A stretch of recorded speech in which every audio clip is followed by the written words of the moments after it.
বন্ধুরা, প্রত্যেক মানুষই কোনো না কোনো কাজ করে। কাজের প্রকার ভিন্ন হতে পারে। একটা দেশ গড়ার জন্য বা রাজ্য গড়ার জন্য যেমন শ্রমিকের দরকার আছে, মৃৎশিল্পীর দরকার আছে, কৃষকের দরকার আছে, টিচারের দরকার আছে, শিক্ষার্থীর দরকার আছে, রাজনৈতিক ব্যক্তিত্বর দরকার আছে, প্রফেশনালিস্ট, ইঞ্জিনিয়ার, ডাক্তার, রিসার্চার।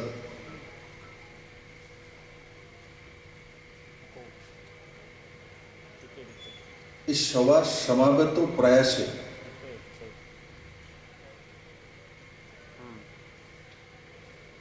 রাজ্য বা রাষ্ট্র গড়ার সমৃদ্ধির পথ তৈরি হয়।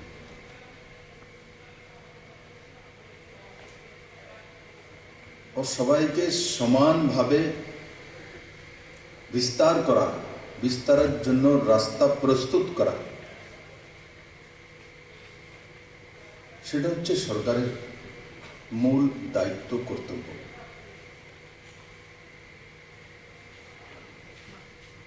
এক সময় এমন দিনও এসেছিল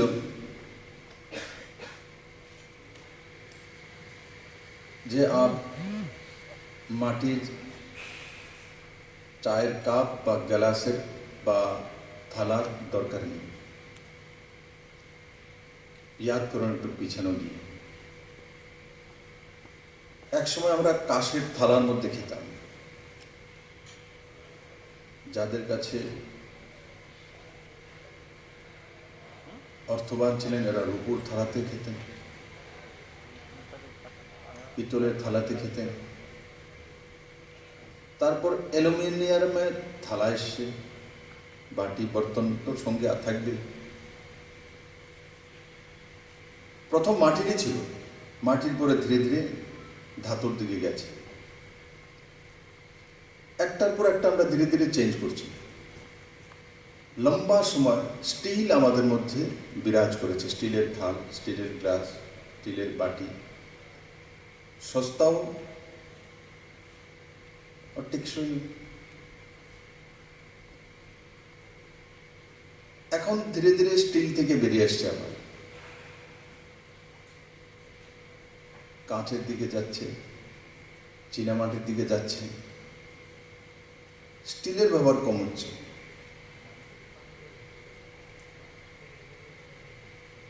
আর তারপর যারা এক সময় ভেবেছিল যে মৃৎশিল্পীদের দরকারই নেই তাদের প্রফেশনে, আজকে Narendra Modi local for vocal আর যেমন প্লাস্টিক ফ্রি দুনিয়ার স্লোগান, সমস্ত রাজনৈতিক নেতৃত্ব, বিশেষ করে মাননীয় প্রধানমন্ত্রীজি আওয়াজ তুলেছেন,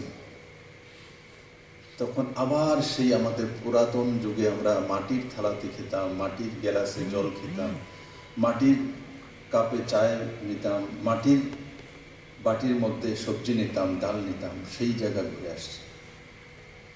সেটার প্রকার হয়তো বা চেঞ্জ হয়েছে। মাটি এটা একটু হার্ড করে তৈরি করা, চীনামাটি বলি।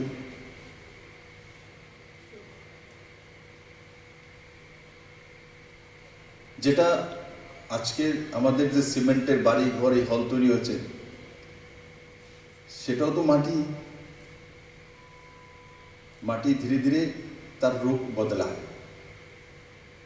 পাথর হয়, পুরনো হতে হতে হতে হতে সেই পাথরগুলোর মধ্যে যদি চুনের পরিমাণ, লাইমের পরিমাণ বেশি হয়, তো সেগুলো দিয়ে সিমেন্ট তৈরি হয়। বেসিক্যালি তো মাটি।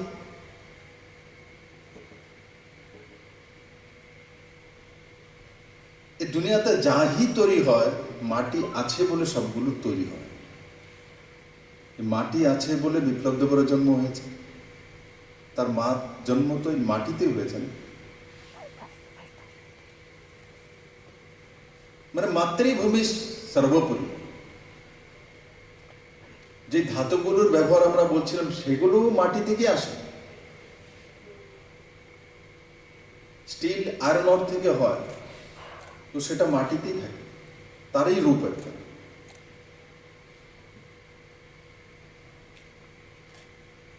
আর তার মূল স্বরূপ যেটা, সেটা হচ্ছে আজকের যে এই চায়ের যে কাপ তৈরি হচ্ছে, এটা হচ্ছে মাটির মূল রূপ। তারপর সময়ে সময়ে তার রূপ বদল হয়, তার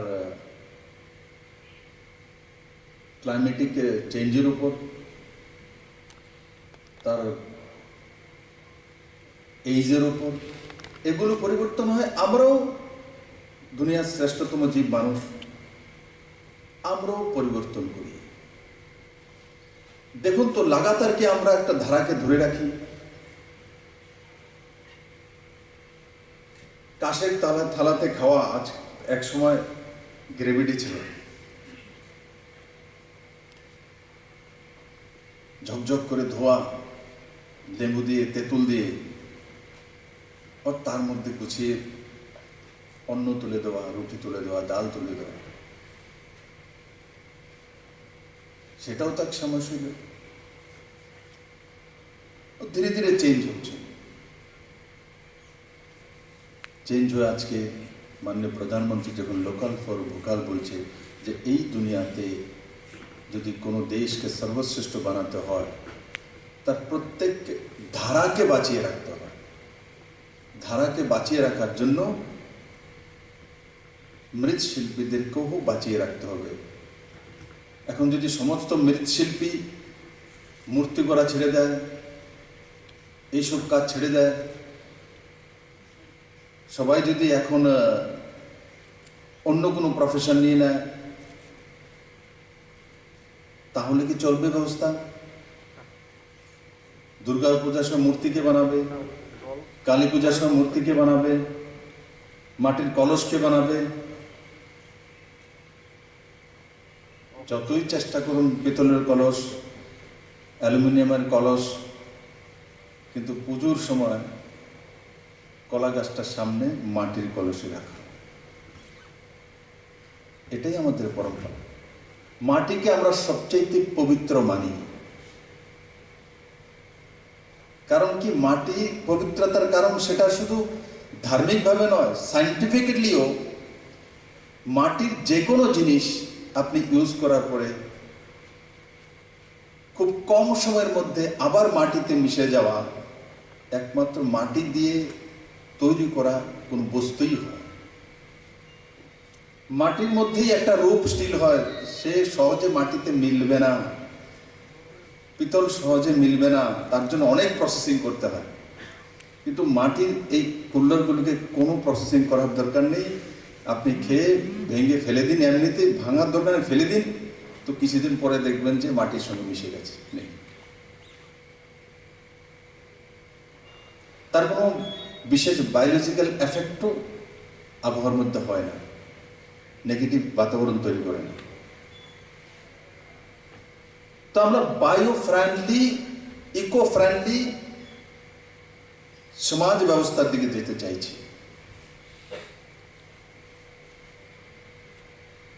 আমরা আমাদের ইমিউনিটি পাওয়ার বাড়াতে চাইছি। আজকে কোভিডের পরিস্থিতি, নিজেদের ইমিউনিটি পাওয়ার বাড়ানোর জন্য ভিটামিন সি, গুনগুনা গরম জল খাওয়া, और সিজনাল ফ্রুটস নেওয়া, সময়ে সময়ে সঠিক প্রোটিন সম্পন্ন খাওয়ার ব্যবস্থা করা, এগুলো আমরা করছি আমাদের জীবনী শক্তিকে বাড়ানোর জন্য। কিন্তু তার সঙ্গে সঙ্গে জীবনী শক্তিকে লোকসান না করতে পারে এমন কিছু ব্যবহারও না করা, সেটার অভ্যাসও ছাড়তে হবে। তার জন্য প্লাস্টিকের চায়ের কাপের বদলে মাটির চায়ের কাপ। আমি রাজীব ভট্টাচার্যকে জিজ্ঞাসা করছিলাম, কারণ যে কোনো জিনিস মনে রাখবেন, কমার্শিয়ালি যদি ভাইবেল না হয় সেটা মার্কেট চলে না। আম পাবলিকের হাতের নাগালে আছে কিনা সেটাও দেখতে হয়। তো ওনাকে জিজ্ঞাসা করছিলাম যে এই যে কাপগুলো একটা কত করে কিনেছেন আপনারা? 2 টাকা 25 পয়সা। তো আমি মনে মনে হিসাব করি চায়ের দাম কত। আমি তো বাইরে আজকাল চা খাই না, আমি টাকা নিয়ে ঘুরিও না, এমনিতে সব কিছু ফ্রিতে পেয়ে যাই। 1 কাপ চায়ের দাম কত? 10 টাকা। বাপরে, 5 টাকা আছে মাটির কাপে? 5 টাকা, 10 টাকা। আচ্ছা, আমি অনেকদিন যাবো চা, এমনিতে আমি চা খাই না, কেউ দিলে নাও করি না, তো তার জন্য কিনে তো চা খাইনি, তার আমার আদতে নেই। সচ্চাই চায়ের আদত হয়নি আমার, তার জন্য আমি জীবনে চা কিনে খাইনি। আদত হলে কোথাও গিয়েছে চা খাবো তো পয়সা দেবো। এখন রাজীববাবুর সঙ্গে কোনোখানে গিয়েছে, রাজীববাবুর দাদা একটু চা খান, নারে না খাবো না, দাদা একটু খান না, তো খেয়েছে, একটু ফ্রিতে খেয়েছে। তার জন্য চায়ের দামই জানি না। আমি ছোটবেলায় শুনেছি 25 পয়সা 50 পয়সা এর পর্যন্ত, তারপর আর চায়ের প্রতি আমার কোনো কিছু, আমি কোনো জায়গায় দিল্লিও রয়েছি, চাটা খাই না। আর ওইদিকেও নিয়ে গিয়ে চা দেখি, সেগুলো তো সরকারি চা, আমি তো কিনে খাই না, আপনাদের পয়সা, আপনাদের ট্যাক্স। তো তার জন্য যদি চায়ের দাম যদি 10 টাকা হয়, তাহলে 2 টাকা 25 পয়সা দিয়ে যদি কেনাও হয়, লোকসান হয়। তবে তো সেটা কমার্শিয়ালি ভাইবেল হতে পারে। কিন্তু এটা খেয়াল রাখতে হবে, কারণ এটা ভাঙ্গার বা টুটার সম্ভাবনা অনেক বেশি। তার জন্য লোকালি মৃৎশিল্পীদেরকে ব্যবস্থা করে ডিসেন্ট্রালাইজড করে দেওয়া, যাতে আগরতলার আশপাশেই মৃৎশিল্পী থাকে, আগরতলা সাপ্লাই দেয়, বিলোনিয়ার আশপাশেই থাকে, বিলোনিয়ার সাপ্লাই। আগরতলার থেকে নিয়ে বিলোনিয়া নিয়ে যাব তো রাস্তা অর্ধেকটা ভেঙে যাবে, লোকসান হবে। তো ওই দিকেও খেয়াল রাখা, যে লোকাল যারা মৃৎশিল্পী আছে তাদেরকে ট্রেনিং দিয়ে ওই জায়গাতে তার বিক্রির ব্যবস্থা করা।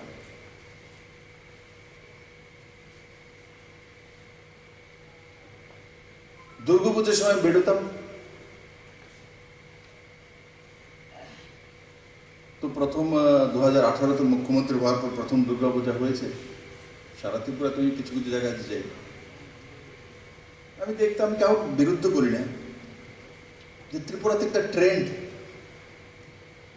যদি বিয়ে হয় ভেটকি মাছের, স্যার ভেটকি মাছ এনেছে, কলকাতা থেকে ভেটকি মাছ এসছে। আরে রাখো না, ত্রিপুরা যেটা এটা খারাপ থরি, ত্রিপুরাতে তো ভেটকি মাছ হয়, এটাই খাওয়াও না, এটা হয়ে গেছে, ওখান থেকে আসলে এটা ভালো হবে। আরে কিসলে বলা কি তার ভেটকি মাছের গলায় সোনার চেন লাগানো আছে না, ও রূপু খা? একটি সেন্স হয়তো 19-20 হতেই পারে।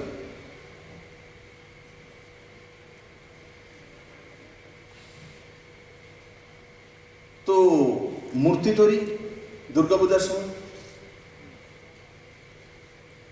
মানে ওয়েস্ট বেঙ্গল থেকে কেউ এসে মূর্তি তৈরি করেছে, সে মূর্তির মুখ দিয়ে তেড়া, আহা দাদা কত সুন্দর লাগছে দেখুন, ওখান থেকে এনেছি, আমাদের 10 লাখ টাকা দিয়েছি।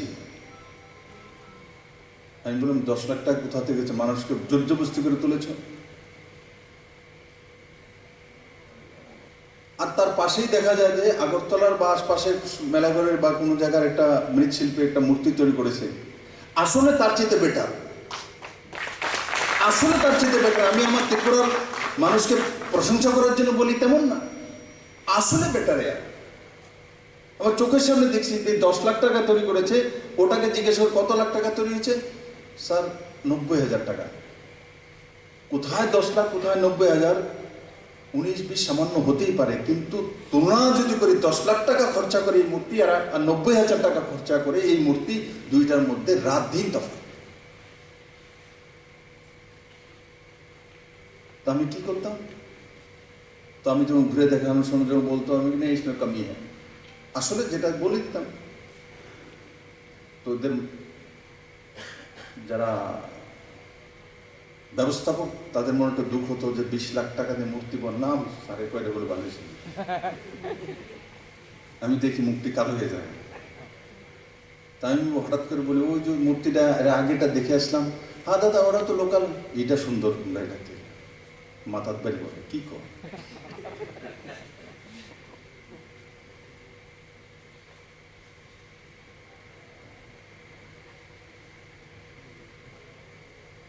তো আজকে যখন ঘুরে বেড়াচ্ছিলাম তখন খুঁজে আমি বের করেছি, যখন কেউ তৈরি করেছে যদি ওই মৃৎশিল্পে থাকে তা আমি ডাকি থাকি, ডাকো ওই আছে কি এখানে, কোনো সময় পাওয়া যেত, বলে হ্যাঁ স্যার উনিই বানিয়েছেন। তো ওকে একটা উৎসাহিত করা, তাকে চিহ্নিত করা 10 জন লোকের সামনে, তার সঙ্গে সেলফি তোলা ও তাকে আগে বাড়িয়ে দেওয়া।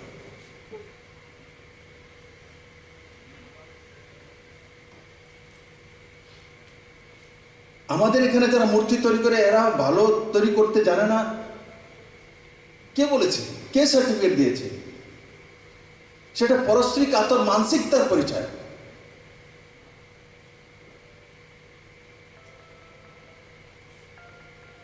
আরে প্রবাদও আছে, কানা পোলার নামও মা পদ্মলোচন রাখে। আমি তো শুনেছি, আপনারাও তো শুনেছেন। আর আমার এখানে যে ত্রিপুরার যে মৃৎশিল্পী রয়েছেন, মনে হচ্ছে জীবন্ত কোনো ব্যক্তি দাঁড়িয়ে আছে, তার পেছনে বহির্রাজ্যের থেকে আগত নেই, তার জন্য উনি বানালে 1 লাখ টাকা। আর যদি বহির্রাজ্য থেকে যদি কোনো ড্যাগ মাস্টারও চলে আসে, সে বানালে বলবে দাদা দেখুন দুর্গায় দিতে চেয়েছে। আমি বুঝি না কোন দিকে চেয়েছি, আমরা দেখা দাদা দেখেন আপনার দিকে চেয়েছি, আমি দিকে পুরো চেয়েছি। ও কি বাহার চায় কেন এই মানসিকতা ত্রিপুরাতে তৈরি হয়েছে? কারণ কি, এবার আমি নিগুড় তত্ত্ব বলবো, আমি রাজনীতি করি না, সত্য বলি। দীর্ঘদিন এই রাজ্যে বিদেশ থেকে আসা রাজনৈতিক দলের সম্পন্ন যারা ছিলেন, তারা এই সত্তাসীন ছিলেন। তারা বারবার প্রত্যেকটা জায়গাতে প্রমাণ করতেন, বলতেন, রাস্তাঘাট, আন্দোলন, বিধানসভা, সেক্রেটারিয়েটে, যে না আমরা বেটার নই, মাও সেতুং বেটার, চীন বেটার, রাশিয়া বেটার। এই মানসিকতাগুলো এগুলো তৈরি করেছে। নিগুড় তথ্য হলো সেটা। এটা চুমুর বিষয়। এই জায়গাটাই আমাদেরকে বিনাশ করেছে। আমাদের মধ্যে কোয়ালিটির কোনো কম নেই, কিন্তু বারবার বোঝানো হচ্ছে তাদের মধ্যে কোয়ালিটি বেশি আছে, তাদেরকে অনুসরণ করতে হবে। তো মানসিকতাই তৈরি হয়ে যাচ্ছিল ত্রিপুরার নজওয়ানদেরকে, যে না আমাদেরকে অনুসরণ তাদেরকে করতে হবে, তারা আমাদের চাইতে বেটার। আজকে মোদি বলে লোকাল ফর ভোকাল, ত্রিপুরার মৃৎশিল্পীরা বেটার। যে যেখানে আছে সেখানে সেটা তৈরি করো। শুধু মৃৎশিল্পী নয়, যারা চর্মশিল্পী আছে, যারা কৃষক আছে, যারা প্রাইমারি সেক্টরে কাজ করার আছে, যারা বুনকার আছে, যারা তাঁতি আছে,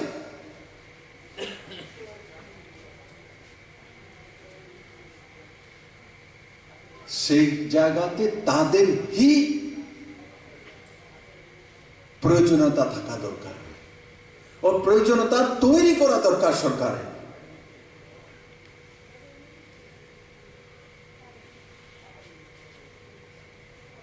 মানসিকতাই তৈরি করে দেওয়া হয়েছিল ত্রিপুরার, যে ওনারা বেটার, বিদেশ থেকে আসা যে কোনো জিনিস বেটার। তো তার কারণে মৃৎশিল্পী বসে গেছে, তার কারণে হস্তশিল্প বসে গেছে, তার কারণে তাঁত শিল্প বসে গেছে, তার কারণে চা শিল্প বসে গেছে। বন্ধু সামান্য বিষয় নয় এগুলো, এটি বাস্তব সত্য।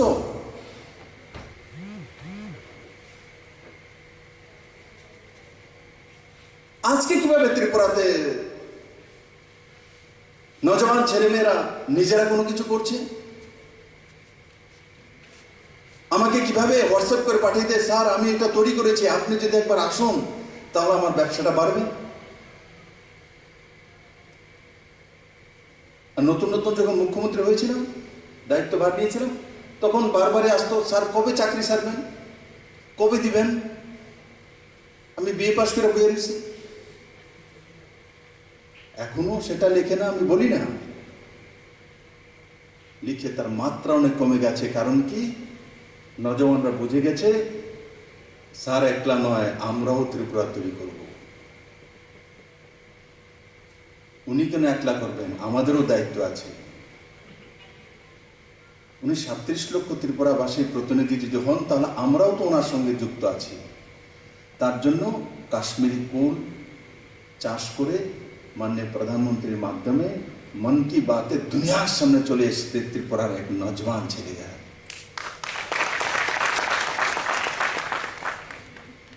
আমার এখানে কত সেক্রেটারি আছে, কত ডাক্তার ইঞ্জিনিয়ার আছে, তারাও ভালো কাজ করে না আমি বলি না, কিন্তু প্রকাশ চাকমা কোথায় কুমারঘাটে আছে, তার কথা মাননীয় প্রধানমন্ত্রীর মন কি বাতে বলে পুরো দুনিয়া শুনে। এর চাইতে বড় বিষয় আমার নজওয়ান ছেলের জন্য কি আছে, তার জীবনের তো সবকিছু সেটি পেয়ে গেছে সে, এর চাইতে বড় পুরস্কার এক নজওয়ানের জন্য কি আছে বলুন তো দেখি।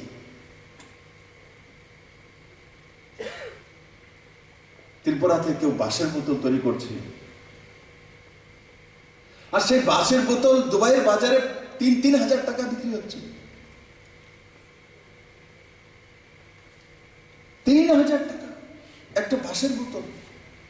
একটা বাড়ি বাঁশের দাম কত? 50 টাকা ম্যাক্সিমাম। একটা বাড়ি বাঁশ দিয়ে 7 থেকে 8টা বোতল হয়ে যায়। তার মধ্যে মেশিন লাগায়, ফান্না ঢিন্না যাই লাগায়, কত খরচা হবে? 100, 200, 300 তৈরি করতে গেলে। তার ভেতরে যদি পেতলের কোনো বোতলও ঢুকিয়ে দেয়, তাতে আরো 200, কিন্তু 500, আরো 500 যোগ করে দিলাম 1000। তারপর এটা বিক্রি হয় 3,000, মানে 1000 টাকার ইনভেস্টমেন্টে 2,000 টাকা লাভ। কোন বিজনেসটা আছে ত্রিপুরাতে এর চাইতে বড় বিজনেস? 1000 টাকা লাগতে 3,000 টাকা, এর চাইতে বড় বিজনেস কি আছে? কিন্তু পুরনো জামানাতে 2018-এর পেছনে যারা সরকার চালিয়েছে, তারা যদি দেখতো কেউ বাঁশের বোতল বানাইতেছে, কি কাম করো, বয়ে বয়ে কাম নাই, বাঁশের বোতল বানাও। হ্যাঁ, এমনি তো স্টিলের বোতল, ইতার বোতল বাজারে বয়ে রয়েছে, তুমি কি তা বানাও বাঁশের বোতল, কাস্ততে বানাও জায়গায়, কাম হইব তোমার জীবনে। লাইনে গিয়ে ঘুরো। নজওয়ানদেরকে উৎসাহিত না করে বিপদে চালিত করা নিজের রাজনৈতিক স্বার্থ সিদ্ধির জন্য, দলীয় স্বার্থ সিদ্ধির। যদি কাউকে দেখে যে কাজ করছে, বাঁশের বোতল বানাচ্ছে, আমারও একটা পার্টি আছে, আমি তাকে বলো তুমি আগে বাঁশের বোতল বানাও, তারপরে পার্টি মিশিয়ে যাও। ফার্স্ট তোমার ওয়ার্ক কালচার, এটা তোমার হচ্ছে, এটা তোমার জীবন দেবে। রাজনীতিরও দরকার আছে, সঠিক ব্যক্তি যদি না বসে তাহলে তোমার বোতল 3,000 টাকা বিক্রি হবে না। বিপ্লব দেব আছে, নরেন্দ্র মোদী আছে, তার জন্য 3,000 টাকা বোতল বিক্রি হয় দুবাইতে। তাহলে সেটার প্রতি ধ্যান রাখতে হবে, সেই ব্যক্তি সেই জায়গাতে থাকতে হবে, তবেই বোতল 3,000 টাকা বিক্রি হবে। না হলে বোতল না হয়ে সেই বাঁশ দিয়ে চুলোতে লাকড়ি হিসাবে ব্যবহার করতে হবে। তার জন্য রাজনৈতিক সচেতনতা চাই।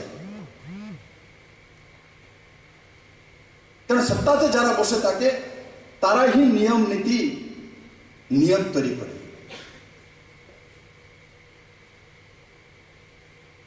নিয়ম নীতি 3N 3 যদি সঠিক থাকে কোন সরকারের, তো সে রাজ্যকে পিছিয়ে পড়তে দেওয়া যেতে পারেই না।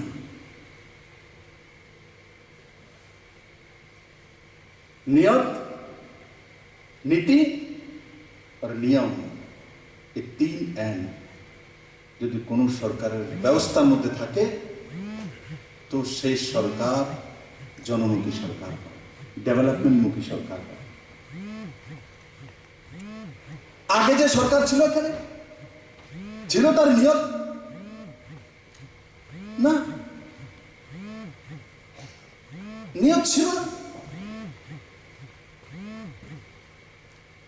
কৃষকদের জন্য আন্দোলন সবচেয়ে বেশি ওই সময় হয়েছে। খেত মজুরের স্লোগান এরাই সবচেয়ে বেশি দিত। কিন্তু ত্রিপুরাতে এমএসপি কে এনেছে? মিনিমাম সাপোর্ট প্রাইস কে এনেছে? এফসিআই এর মাধ্যমে প্রকিউরমেন্ট কে এনেছে? এই সরকার এনেছে। পেডি প্রকিউরমেন্ট 18 টাকা 86 পয়সা থেকে পার কিলো ধান কে করেছে? এই সরকার করেছে। তার কারণে বাজারের দাম বেড়ে গেছে। আজকে কৃষক 17-18 টাকার নিচে আম বাজারেও ধান বিক্রি করে না।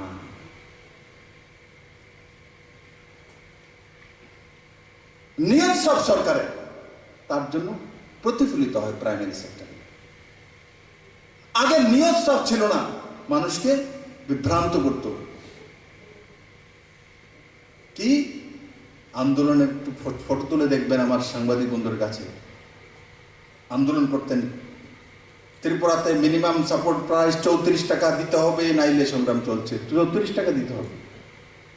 কত বছর আন্দোলন হয়েছে না 34 পয়সা? এমন একটা বলবে যেটা না হওয়া। মানুষ তখন আরে 10 টাকা বিক্রি করি, আমার নেতারা কইতেছে 34 টাকা দিতে হবে, কেন্দ্র সরকার দিতে হবে, নাইলে সংগ্রাম চলছে। বেবকু বানাচ্ছে, লাইনে লাগিয়ে দিচ্ছে। মানুষ প্রথম আচ্ছা 10 টাকার ভিতরে 34 টাকা কইতেছে, এরা তো জানে করণই লাগতো না। 34-এর বদলে 54,000 করে দেবো, কি এসে গেছে। এরপর একটা শব্দ তো আছে, কেন্দ্র দিতেছে না, অন্যায় করতেছে, ত্রিপুরার মানুষের দেয় না, আন্দোলন করেন। আন্দোলন আইব গোড়ার মেছে আন্দোলন। শুধু মেলার মাঠের যে অফিসটা, মেলার মাঠ ভাষীরও বদনাম হয়ে গেছে।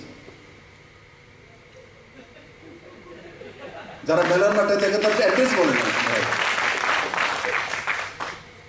মেলার মাঠে শুধু ওই পার্টি অফিসে এমন তো নয়, মানুষজন তো থাকে। কিন্তু আমি দেখি তো অনেককে যদি কোনো অফিসে বাসা কোথায় বলে না, 2 বার 3 বার, স্যার ওই এগিয়ে চলো সঙ্গের কাছে। আরে ভাই বাবুর নাম কত, কোন জায়গা? তারপরে স্যার মেলার মাঠে এসে দেয়। কি বিপদ করছে, কেমন নাম কামাইছে, মানুষ তার নাম বলতে চায় না। মানুষ তার নাম বলতে চায় না আজকে দিন। এমন কুকর্ম করেছে। আজকে ত্রিপুরাতে এমএসপি এনে দিয়েছি আমরা, আর তার মাধ্যমে ত্রিপুরাতে 72,955 মেট্রিক টন ধান রাজ্য সরকার ক্রয় করেছে কৃষকদের কাছ থেকে। ডাইরেক্ট তার অ্যাকাউন্টে পয়সা গিয়েছে কত? 125,89,00,000 টাকা। প্রমাণিত, নিয়ত সাফ, নিয়ম সাফ, নীতি সাফ। 3N কাজ করেছে, প্রমাণিত হয়েছে। এদেরকে বলুন তো 30-35 বছর যাবৎ বলে বিপ্লবদের তো চ্যালেঞ্জ করছে, দেখিয়ে দিন আপনাদের আন্দোলনের কারণে কৃষকদের 5 পয়সা লাভ হয়েছে। মাননীয় প্রধানমন্ত্রী বলেছে 2022-এর মধ্যে কৃষকদের ইনকাম ডাবল করতে হবে, ডাবলিং ইনকাম। যদি এরা থাকতো, মনে করুন যদি নরেন্দ্র মোদীর এই স্কিমকে এরা পছন্দও করেছে, মনে করেন এরা কি করত? কিচ্ছু না করে 2022-এর 3 দিন আগে বলবে শেষ হয়। দুনিয়ার কৃষক এক কি উনি কইছিলেন ডাবল করে দিব, ডাবল হয়েছে না, আন্দোলন করো। তাহলে কি আন্দোলন করলে তোমার কৃষকের ডাবল ইনকাম হবে? কোথায়?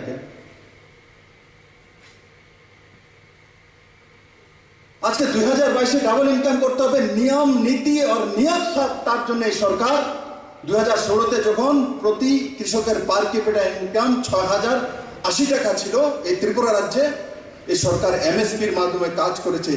এই সরকার কিষাণ সম্মান নিধির মাধ্যমে 3,16,017 লক্ষ টাকা ত্রিপুরার কৃষকদের কাছে, কতজন কৃষক, 2,33,200 কৃষকদের পরিবারের কাছে মুফত 6,000 টাকা করে মাননীয় প্রধানমন্ত্রী পাঠিয়ে দিয়েছে, তার ব্যবস্থা করে। ত্রিপুরাতে আসে না, এটা বাজারের টাকা নয়, এটা আলাদা কৃষকের টাকা। এই টাকা সম্পূর্ণ আলাদা, ত্রিপুরার ইকোনমিতে আলাদাভাবে করে এসছে। 3,316 কোটি 17 লক্ষ টাকা। তো ডাবলিং ইনকাম করতে হবে। 2016-তে যখন দেখেছি 6,080 টাকা পার ক্যাপিটা ইনকাম ত্রিপুরার গরিব কৃষকদের, তো সেই লক্ষ্যে আমরা কাজ শুরু করেছি। এই কাজগুলো করেছি বলে সেই জায়গাতে যাচ্ছে এই 316 কোটি টাকা, 125 কোটি টাকা। তারপর প্রধানমন্ত্রী ফসল বীমা যোজনা, ফসল খারাপ হলে 100% রিকভারি পাওয়া, রিকভারি পেয়েছে, প্রমাণিত আছে, রিকভারি পেয়েছে, তার প্রমাণ আমাদের এখানে 2,55 লক্ষের কাছাকাছি কৃষকদের অ্যাকাউন্টে ফসল বীমার মাধ্যমে টাকা পৌঁছেছে। যার ক্লেম করেছে, ক্লেম করার পরে তার অ্যাকাউন্টে টাকা পৌঁছেছে। আর তাদের সময় যখন পুরনো সরকার ছিল 2015 সালের যদি দেখি 17-18 পর্যন্ত ফসল বীমার মাধ্যমে তার চিহ্ন মাত্র নেই, তাও নিজের পয়সা দিয়ে ফসল বীমা। তখন ফ্রিতে ফসল বীমা ছিল না, কৃষকদের পয়সা দিয়ে ফসল বীমা হতো। আজকে ফসল বীমা, প্রধানমন্ত্রী ফসল বীমা আর মুখ্যমন্ত্রী ফসল বীমা মিলিয়ে ফ্রিতে 100% বীমা করার ব্যবস্থা এই সরকার করে দিয়েছে। আর ক্লেম করেছে, ক্লেম পেয়েছে, তার উদাহরণ আছে। বীমা করে দিয়েছি, টাকা দিয়েছি, তো বীমা কোম্পানির কাছে চলে যায় পয়সা, কৃষকদের কাছে পড়ে যাবে। কিন্তু কৃষকরা ক্লেম করেছে কিনা, ক্লেম পেয়েছে কিনা, দিয়েছে কিনা, সেই জায়গাতে সরকারের নিয়োগ সাপ থেকে নীতির মধ্যে নজর রাখতে হয়। এই সরকার সেই দিশাতে কাজ করেছে, সেই কারণে কৃষকদের অ্যাকাউন্টে সেই টাকাও পৌঁছেছে। কোইন পাইনাপেল 5 টাকা 6 টাকা বিক্রি হতো, আজকে 20 টাকার নিচে পাইনাপেল বিক্রি করে না কেউ। ছোট বড়, ছোট হইলে নিলে নেন, না নিলে নেন। আগে বাজারে যাওয়ার পরে, দাদা এই 5টা আমার সামনে ধরে নেন, আরে না না এত নিতাম না, আরে নেন না, বৌদির লেগে লয়ে যান, পরে পয়সা দিয়ে। কারণ কৃষককে বিক্রি করতে হবে। এখন কৃষক কি কয়, 20 টাকা দিয়ে নিলে নেন, নাইলে পাতলা হন। কারণ কি জানে, কিষাণ রেলের মাধ্যমে 1 টাকা 25 পয়সা পার কিলোতে খরচা করে দিল্লির মার্কেটে পৌঁছে যায়, ট্রেনে দুবাইয়ের মার্কেটে পৌঁছে যায়, ইন্টারন্যাশনাল বাজারে চলে যায়। অ্যামাজন যে গ্রুপ, ইন্টারন্যাশনাল বিজনেস গ্রুপ, সেখানে বাসের বোতল চলে যায়। কল্পনা করেছে বাসের বোতল অ্যামাজন বিক্রি করবে, ফ্লিপকার্ট বিক্রি করবে?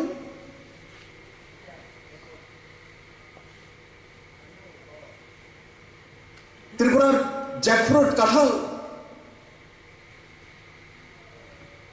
একসময় সমস্ত কাঁঠাল গাছ লোক কেটে দিত, কেটে রাবার গাছ লাগাচ্ছে। প্রচুর কাঁঠাল বাগান ছিল। আমি যখন ত্রিপুরাতে ছিলাম 98-97 ওই সময় প্রচুর কাঁঠাল বাগান দেখতাম। পরে দেখি ধীরে ধীরে, অনেকদিন ত্রিপুরাতে ছিলাম না, এসে দেখি সব কাঁঠাল বাগান কেটে দিয়েছে। কেন? কাঁঠালের দাম নেই, বিক্রি হয় না, তার জন্য প্রসেসিং ইউনিট নেই। আমি যখন এসে ত্রিপুরাতে বললাম যে নেই, কাঁঠাল বিচির থেকে পাউডার তৈরি করে, মানে আটার মতো তৈরি করে, তার দিয়ে বরফি তৈরি করা হবে, বিক্রি করা হবে, বলে পাগল হয়ে গেছে। কি কাঁঠালের বীজগুলো খাওয়া?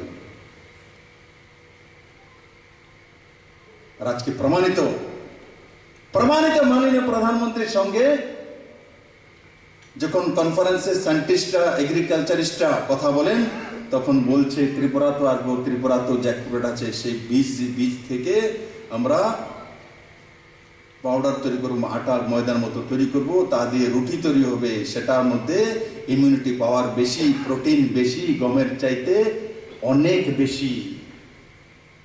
আর আগে কি হতো ত্রিপুরাতে এরা থাকতে, কেউ যদি কাঁঠালের বিচি ভাজা করে খায়, গরিব হয়ে গেছে, কাঁঠালের বিচি খেয়ে জীবন যাপন করে।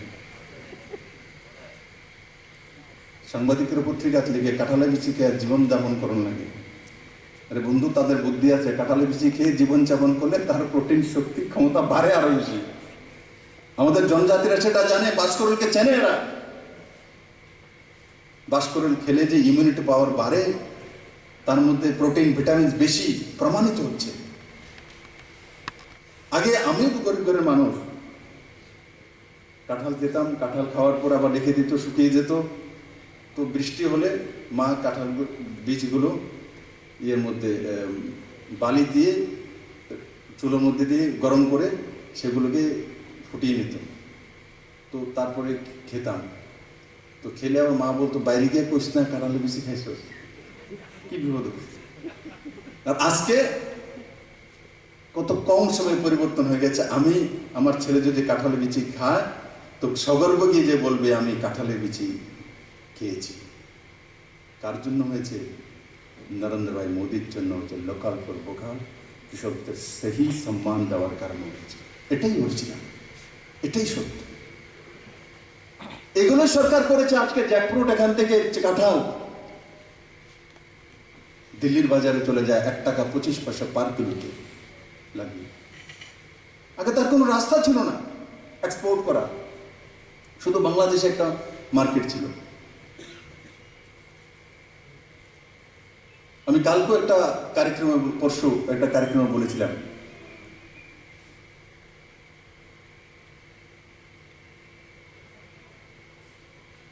ধর্মনগর একটা আমি কার্যক্রমে গিয়েছিলাম। তো ওই কার্যক্রমে আমাদের জেলাধিপতি, তার বৃদ্ধ বাবা আছেন, বাড়ির মধ্যে অনেক ফল ফুলের গাছ লাগিয়ে রেখেছে। কাঁঠাল বাগান ছিল ওদের বড়। তো ছেলেরা কাঁঠাল বাগান কেটে রাবার বাগান লাগিয়ে দিয়েছে। তো তার বাবা একটা কাঁঠাল গাছ কাটতে দেয়নি। আমাকে সেদিন বলছিল, দাদা আমার বাবা একটা কাঁঠাল গাছ কাটতে দেয়নি, সেই কাঁঠাল গাছটাতে এবার 1000-এর উপরে কাঁঠাল এসছে। 1000-এর উপরে, ছোট বড় মিলিয়ে 1000 উপরে কাঁঠাল এসছে। আর যারা কাঁঠাল কেনার জন্য এসছে, এক সময় 1 টাকা, 1.5 টাকা, 2 টাকা, 5 টাকা, 10 টাকা বিক্রি করতাম, এবং বাজারে নিয়ে যেতে হতো, রিক্সায় ভরে বাবা বসে থাকতো। অর্ধেক বিক্রি হতো, অর্ধেক বিক্রি হতো না, গরুকে গাইকে বাজারে দিয়ে আসতে হতো। আর আজকেও দিন আমার বাবার 2 চোখে হাসি এবং সুখের কান্না। আমি কেন বাড়িতে এসছে কাঁঠাল কেনার জন্য, এবং গাছের মধ্যে কত কাঁঠাল আছে, প্রতি গড়ে 25 টাকা করে দেব বলে ওনার হাতে টাকা তুলে দিয়েছে। প্রতি কাঁঠাল ছোট বড় হোক 25 টাকা করে, 1000 কাঁঠালের পয়সা ওনার হাতে তুলে দিয়ে তারপরে গাছে উঠেছে। গাছ থেকে পেড়ে নিয়ে যাওয়া, ট্রান্সপোর্টেশন কস্ট, এভরিথিং তাদের। এবার কল্পনা করে দেখুন, আগেও সরকার ছিল, আজকে সরকার। আগের সরকারে কাঁঠাল গাছ কেটে রাবার গাছ লাগাতে হয়েছিল। আজকে কাঁঠাল গাছে কাঁঠাল ধরেছে, কাঁঠাল বাজার নিয়ে যেতে হবে না। যারা ক্রেতা, ওনারা এসে গাছে ওঠে, পেড়ে তারপর বাড়ি থেকে নিয়ে যায়। কিসের কারণে সেই পরিবর্তন হয়েছে? পুরনো সরকার থাকলে হতো? কোনোদিনও হতো না। বরং কাঁঠাল গাছে যদি 1000 কাঁঠাল দেখতো, এই লোকাল কমিটির যে বাড়িতে 2টা কাঁঠাল, ডিসির বাড়িতে 3টা কাঁঠাল, মহিলা সমিতির বাড়িতে, নারী সমিতির বাড়িতে 2টা কাঁঠাল। তারপরে কাঁঠাল বিক্রি করার পরে আসার সময় দেখছে কত টাকা বিক্রি, 100 টাকা, তার মধ্যে 10 টাকা কমিশন, পার্টি চাঁদা। কত কিছু আজকে সেগুলি নেই। আর তার কারণে 2022-এ ডাবলিং ইনকাম যে হবে তার রাস্তায় সরকার তৈরি করেছে। তার জন্য সে কাঁঠাল হোক, কুইন পাইনাপেল হোক, বাঁশকরল হোক, মৃৎশিল্পী হোক, কিষাণ সম্মান নিধির পয়সা হোক, এফসিআই মধ্যে প্রকিউরমেন্ট হোক, ফিশারিতে আমাদের যে ডেভেলপমেন্ট হয়েছে, প্রায় 8,672 মেট্রিক টন ফিশ প্রোডাকশন ত্রিপুরাতে বেড়েছে। তার সঙ্গে যে ফিশারির যে এরিয়া সেটাও বেড়েছে, তার রেটও বড় মাত্রায় লাভান্বিত হচ্ছে, বায়োফ্লক তৈরি হয়েছে। এই সবগুলো কৃষি ক্ষেত্র, ফিশারি কৃষি ক্ষেত্র, প্রাইমারি সেক্টর, সম্পূর্ণ প্রাইমারি সেক্টর মধ্যে এই নতুন সরকার মোদির দ্বারা নির্ধারিত যে সরকার, মার্গদর্শনী সরকার কাজ করেছে, তার রেজাল্ট আমি আপনার সামনে তুলে ধরেছি। সেই কারণে 2016-তে যেখানে 6,080 টাকা পার ক্যাপিটা ইনকাম ছিল, আজকের দিনে 11,000-এর উপরে পার ক্যাপিটা ইনকাম কোভিড হওয়ার পরও ত্রিপুরা রাজ্যে কৃষকদের বন্ধুরা প্রায় ডাবলের কাছাকাছি, কই 6,000, কই 11,000 উপরে। আর 2022-এর মধ্যে 13,000, মানে যেটা 6 দুগুণে 12 আর 13,060 টাকা করা দরকার, 13,060 টাকার বেশি হবে এই রাজ্যের মধ্যে 2022-এর মধ্যে। কারণ কি, এখনো আমাদের কাছে 1.5 বছর রয়েছে বন্ধু, এখনো 1.5 বছর সময় আছে। তাই বন্ধুরা, আমি আপনাদের সামনে তুলে ধরতে চাইছি বাস্তব স্থিতি কি।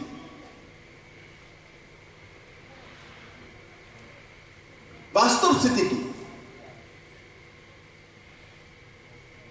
আজকে নর্থ ইস্ট নয়, উড়িষ্যা থেকে নিয়ে পুরো নর্থ ইস্ট পর্যন্ত সবচাইতে স্পিডে ইকোনমি ডেভেলপ হচ্ছে কোন রাজ্যের?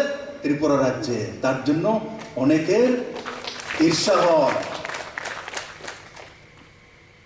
আর ঈর্ষার কারণে ত্রিপুরাকে একসময় ওনারা মার্গদর্শন করতেন, ওনারা বলতেন আমরা যেটা বলবো সেটাই ত্রিপুরা করবে, আমাদের পত্রিকায় তাদের পড়তে হবে, আমরা যা লিখবো এরাই তারা লিখবে, এখানে সাংবাদিকরা যা লিখবে সেটার সংবাদপত্র তার দাম নেই, তারা এই ক্যাটাগরির সাংবাদিক, ত্রিপুরার এরা বি ক্যাটাগরির সাংবাদিক, তাদের এখান থেকে কেউ আসবে তো এই ক্যাটাগরি, এখানে আসলে বি ক্যাটাগরি, এগুলো শুনতে হয়েছে।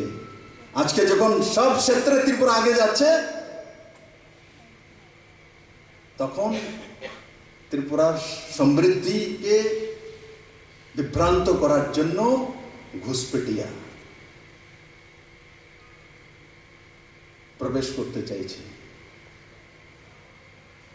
কিন্তু জানে না ত্রিপুরাতে ধান্নামরিচ আছে, না কত ঝাল, এটা জানে না। ত্রিপুরার মানুষ সেটা বোঝে, ত্রিপুরার মানুষ সেটা বোঝে।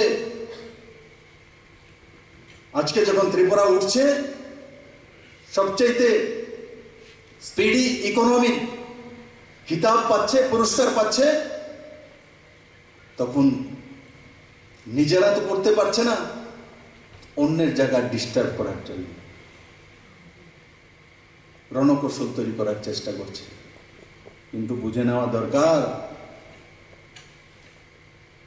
আমাদের জন্ম এই মাটিতে হয়েছে। আমরা রাজনীতি অন্য কারোর কাছ থেকে শিখি না।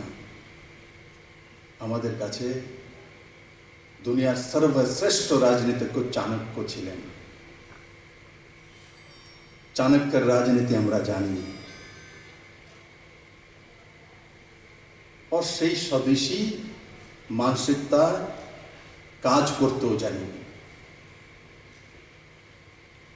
তাই খাদি গ্রাম উদ্যোগ বোর্ডকে এবং আগরতলা কর্পোরেশনকে আমি সাধুবাদ জানাবো যে নরেন্দ্র মোদীর যে লোকাল ফর ভোকাল ও নিজেদের শিল্পকে বাঁচিয়ে রাখা, স্বাভিমানের সঙ্গে তৈরি করা, এই কোভিডের মধ্যেও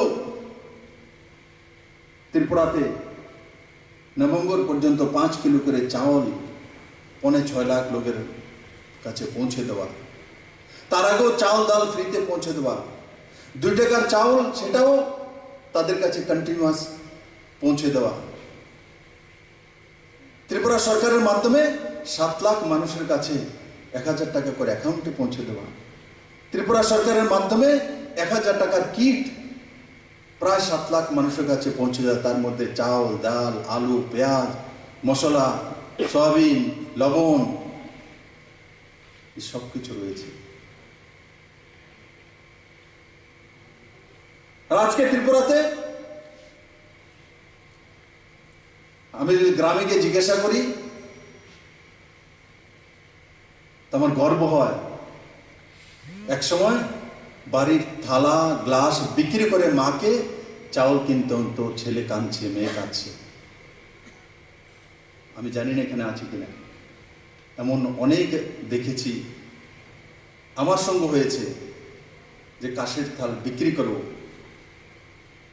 বাড়ির জন্য চাউল কিনে এনেছে মা। পিতলের থাল বিক্রি করে চাউল কিনে এনেছে। আর আজকে গর্ব করি সেই ত্রিপুরাতে আমার মায়েরা এত চাউল পেয়ে গেছেন। নরেন্দ্র মোদীর চাউল, ত্রিপুরা সরকারের চাউল, 2 টাকার চাউল, চাউলের উপর চাউল। এখন ত্রিপুরাতে মায়েরা চাউল বিক্রি করে শাড়ি কিনেন, সেই জায়গা ত্রিপুরা চলে গেছে। চাউল বিক্রি করে শাড়ি কিনেন, হাজারো উদাহরণ ত্রিপুরাতে আছে। চাউল বিক্রি করে ছেলের জন্য গেঞ্জি কেনেন। কিন্তু যারা 25 বছরের টানা সরকার ছিল তাদের সময় কাশের থাল বিক্রি করে, পিতলের থাল বিক্রি করে ছেলে মেয়ের জন্য অন্যের সংস্থান করতে হয়েছে। এটাকে বলে পরিবর্তন, এটাকে বলে ডেভেলপমেন্ট। ত্রিপুরা সেই দিশাতে চলছে। আমি আশা করি এই যে লোকাল ফর ভোকাল।